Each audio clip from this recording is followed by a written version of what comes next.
My name is Rebecca Lawson. I'm 54 years old and 3 hours after we buried my father. My brother tried to bury me to. It happened in the lobby of Lawson Biotech. The same marble lobby where I had worked for 27 years. The same building I helped my father finance when the bank said no. The same company my brother Daniel inherited in a single afternoon. The funeral flowers were still in the back of my car when Daniel stood at the front of the emergency staff meeting, black tie loosened, grief perfectly performed. He didn't cry, he didn't hesitate, he smiled. I want to thank everyone for coming, he said into the microphone. As we move into this next chapter, we'll be restructuring leadership. Rebecca will be stepping away from operations, stepping away. That's how he said it. Like I was retiring to Florida. Like I hadn't been the one negotiating supplier contracts at midnight while he played golf with venture capitalists. The room went quiet.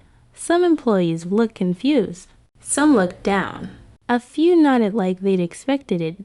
Daniel continued. Rebecca has always been more administrative support. We're grateful for her years as Dad's secretary. Secretary. 20-7 years reduced to a title that fit neatly on a post-it note. I felt every pair of eyes in the room slide toward Emmy. Waiting. Watching. Expecting tears. Expecting a scene. Have you ever had someone rewrite your entire life in one sentence? Tell me I'm not the only one. I didn't argue. I didn't cry. I didn't defend myself. I let him finish, because the more confident he sounded, the sweeter the collapse would be. He held up a folder. Security will escort Rebecca to gather her personal items. Security, to young men I had personally hired during a round of cost cuts. They wouldn't meet my eyes. I stood slowly, smoothed my black dress, picked up my purse. Daniel leaned closer as I passed him and whispered, "You were always better at taking notes than making decisions." He smelled like expensive cologne and premature victory.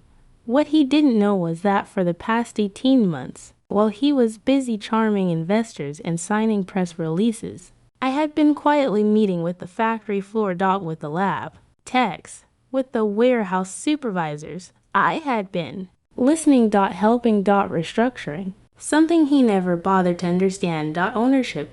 They thought they fired me. They thought I walked out defeated. They thought I was just a glorified secretary with no real power. But as the elevator doors closed, I caught my reflection in the steel. Calm. Steady. Unmoved. Because they didn't know I had already secured the worker shares. They didn't know I controlled 60% of this company, and in 48 hours, there would be a town hall meeting. This time, I would be the one holding the microphone. I didn't drive home after Daniel had me escorted out like a petty thief. I drove to the one place he would never think to look for me. The factory. Not the glossy headquarters with the glass walls and the investor tour. The real heart of Lawson Biotech. Concrete floors, fluorescent lights, the faint bite of disinfectant in the air, and people who actually kept the company alive. When I walked in, the night shift froze, not because I was important, because I wasn't supposed to be there anymore. Rebecca, Luis from packaging said, voice low. We heard. Of course they heard. Daniel loved an audience. I set my purse down on the break room table and took a breath that tasted like old coffee and long hours. I'm not here to cause trouble, I said quietly. I'm here to tell you the truth. They gathered without being told. That's what people do when they've been lied to for years. When someone finally offers honesty, they lean in, and I could feel it. That same familiar ache under my ribs, because this wasn't just about me getting fired. This was about my father dying without ever truly seeing what Daniel was. My father, Richard Lawson, was a brilliant scientist and a decent man until it came to family. Then he became blind. He believed blood meant loyalty. He believed his son would carry the legacy. He was wrong. Daniel didn't inherit leadership because he earned it. He inherited it because he was loud, because he was charming. Because he knew how to shake hands and take Credit dot, and because my father God forgive him spent my whole life treating me like the safe option, the one who would always be there, the one who would never leave dot. So Daniel strutted through the company like a prince while I did the work that actually mattered.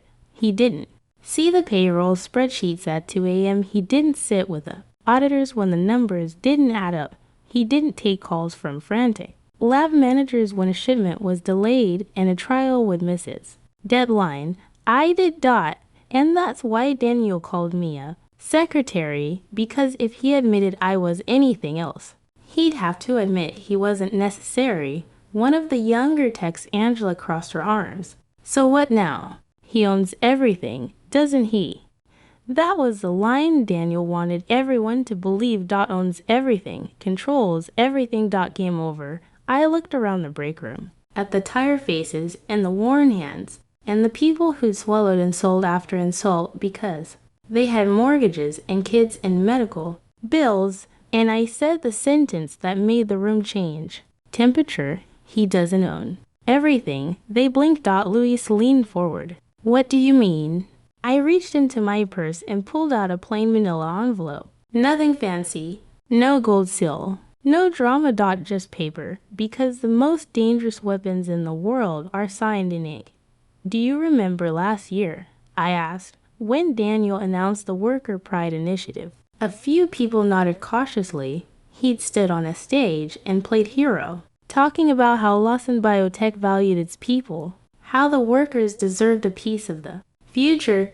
He'd handed out glossy brochures and posed for photos like he'd invented generosity. What no one knew was who wrote that initiative. Me. And what Daniel didn't bother to read, because Daniel never reads anything, was the fine print. The shared distribution. The voting rights, the proxy agreements. I didn't say all of that yet. Not out loud. Not in a room that could have cameras. Not when Daniel still thought I was scared. But I let my eyes sweep across them and I said, very carefully, I need to ask you all something, and I need you to listen closely, because what I'm about to tell you is exactly why Daniel fired me. They leaned in, and right then my phone buzzed.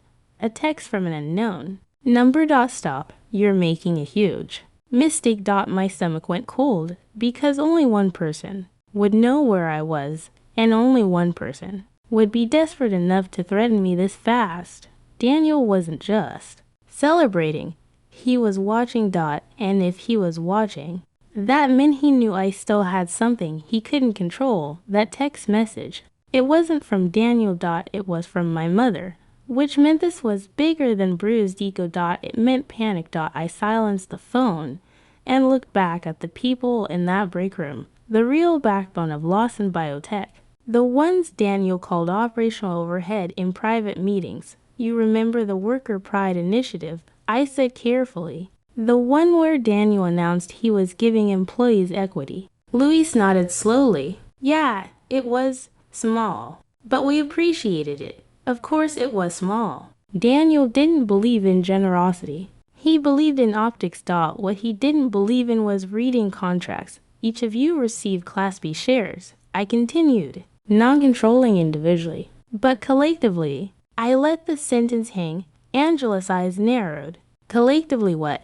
Collectively, I said evenly. Those shares represent 40% of the company. The room went still, and then I added the part Daniel never understood. And most of you signed proxy agreements. No, they were staring. Proxy agreements. Most of them had signed during open enrollment meetings, quiet sessions I personally conducted. I explained that if they didn't want to deal with voting paperwork, they could assign their voting rights to a representative, someone they trusted, someone who would vote in their best interest, someone who actually showed up. Me. Double quotes. I never hid it. I said calmly, you had every right to keep your vote. Many of you chose not to because you didn't want the legal headache.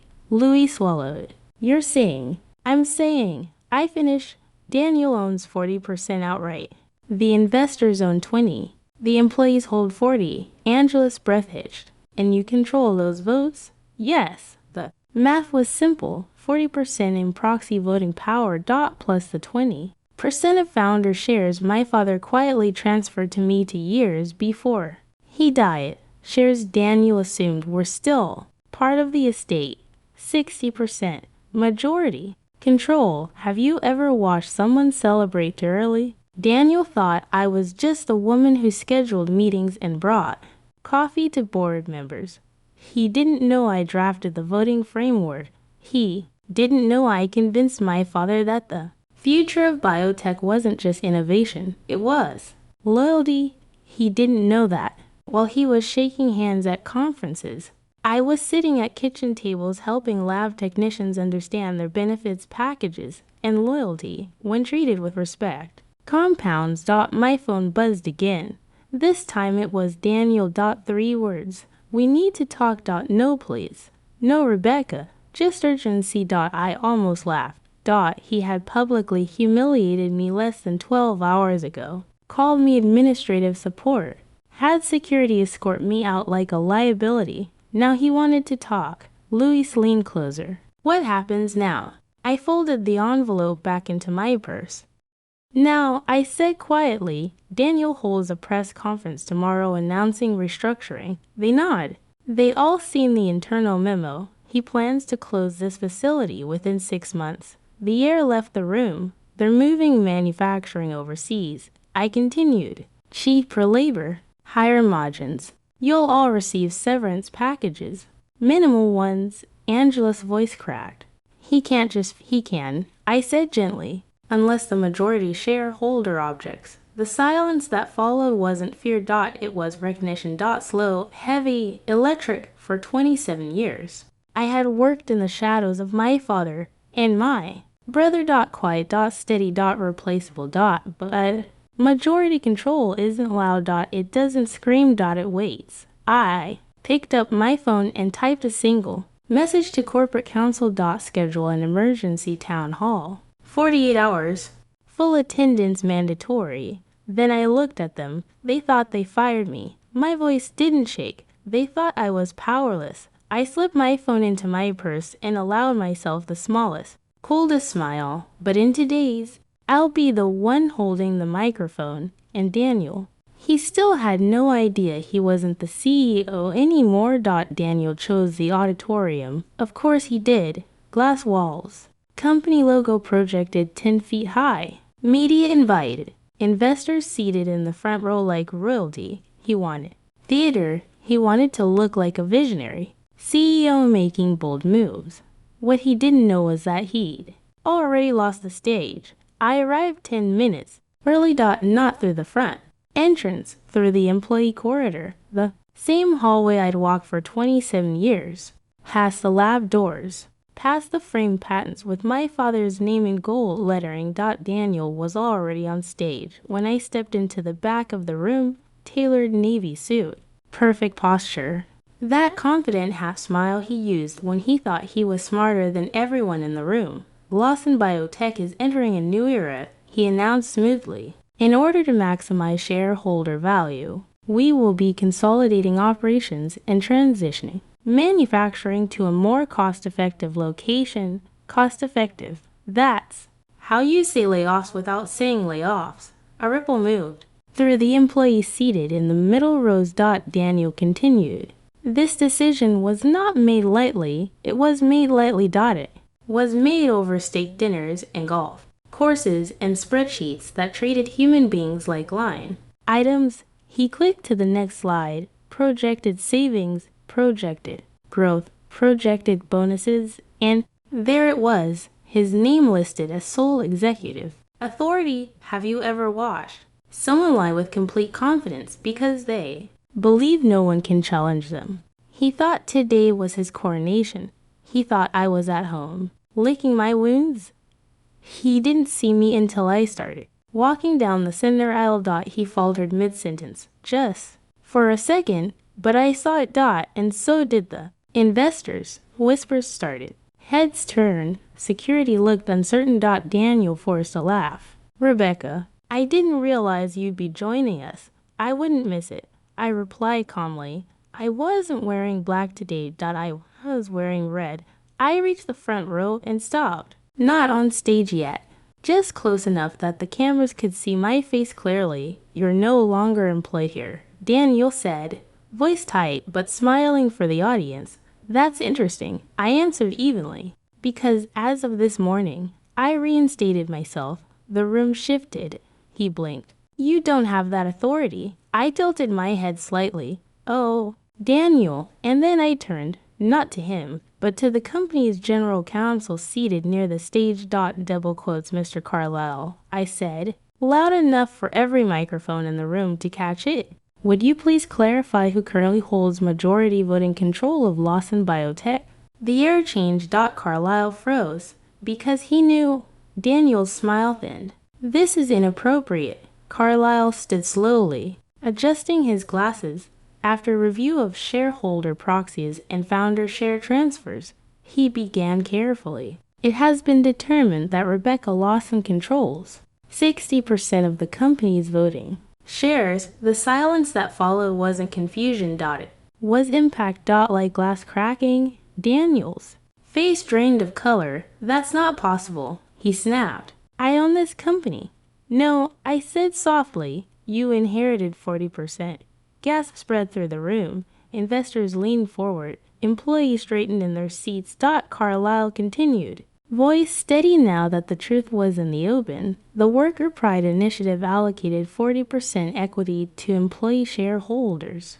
The majority of those shares are held under proxy agreement by Ms. Lawson. Daniel turned toward the employees like he just noticed them for the first time. You wouldn't, he started. But he already knew. He had never spoken to them. I had. He had never asked what they needed. I had. He thought ownership was a title. I knew it was trust. I stepped onto the stage. Not quickly, not dramatically. Just deliberately. You fired me, I said into the microphone he had been using, in front of everyone. You called me administrative support. Daniel's jaw tightened. And you announced the closure of this facility without consulting the majority shareholder. I let that word land. Majority, you can't do this, he whispered. I looked directly at him. I already did. Then I faced the room as majority shareholder. I am calling for an immediate executive vote.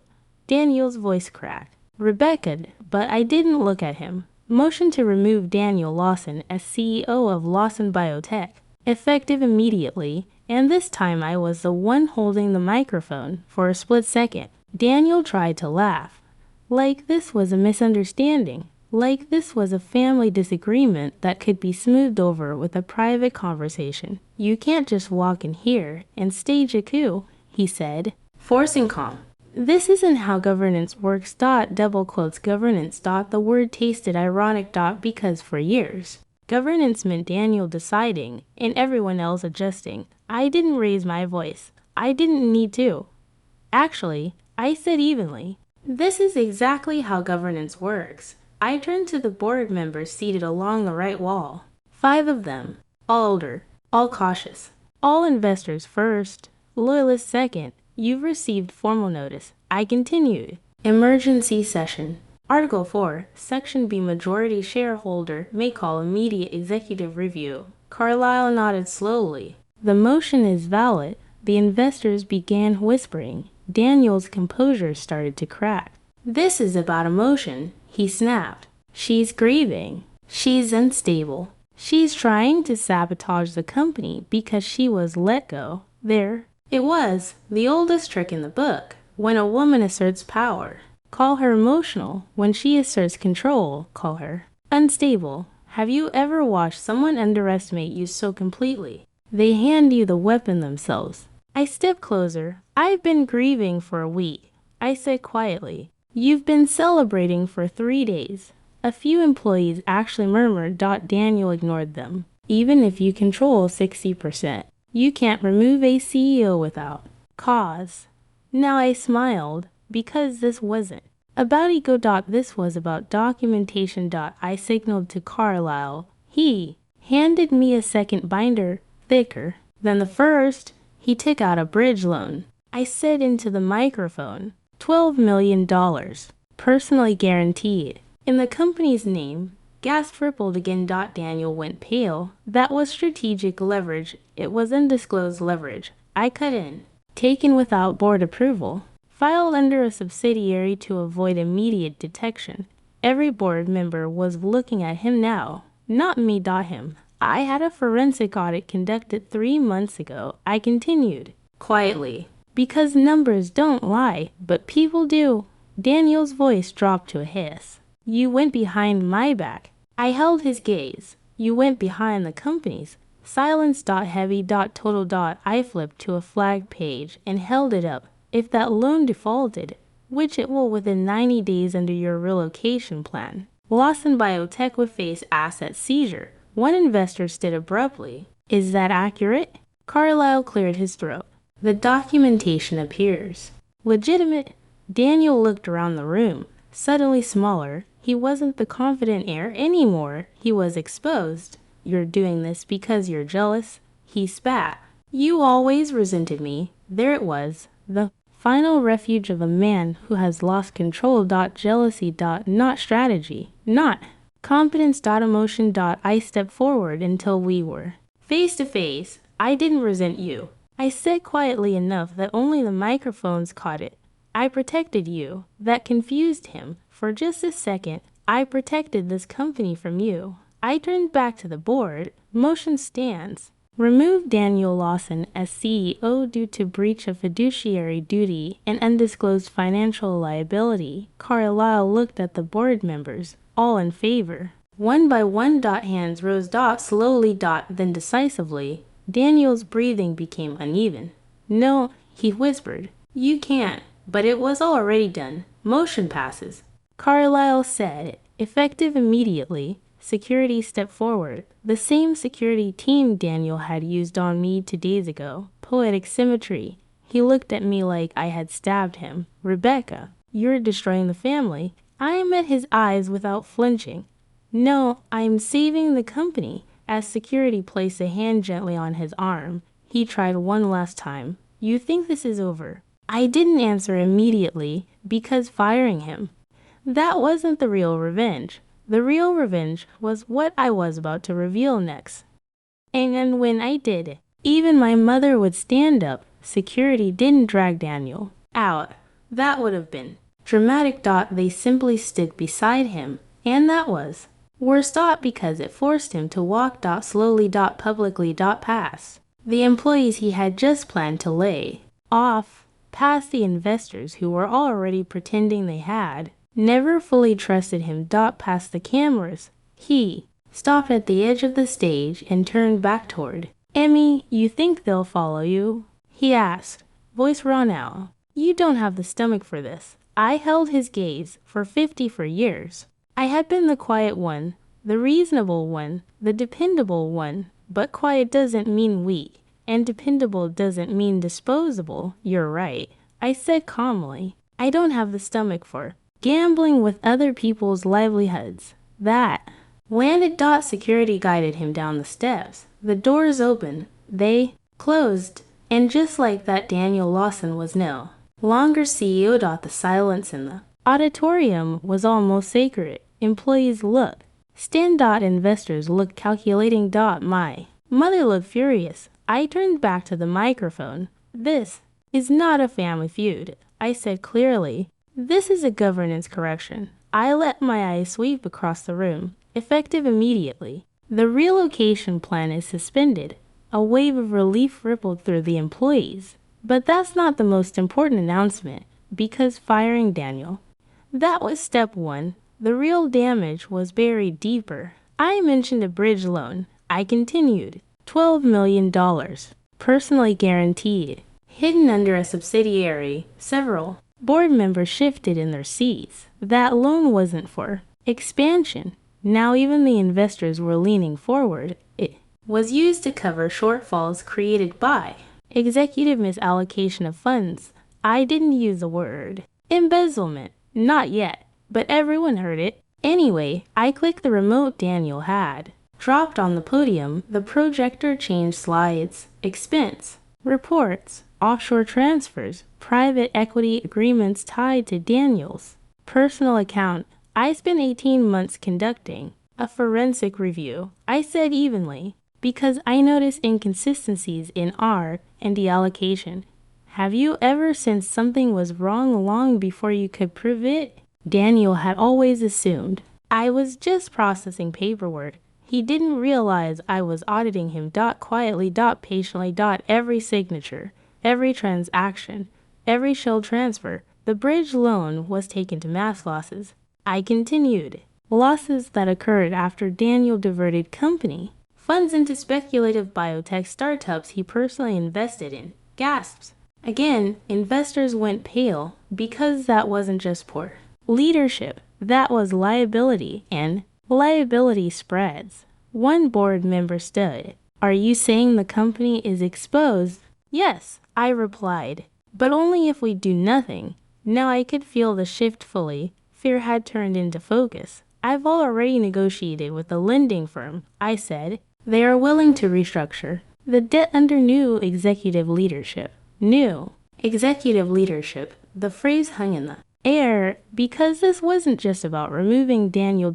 It was about succession. My mother rose abruptly from her seat.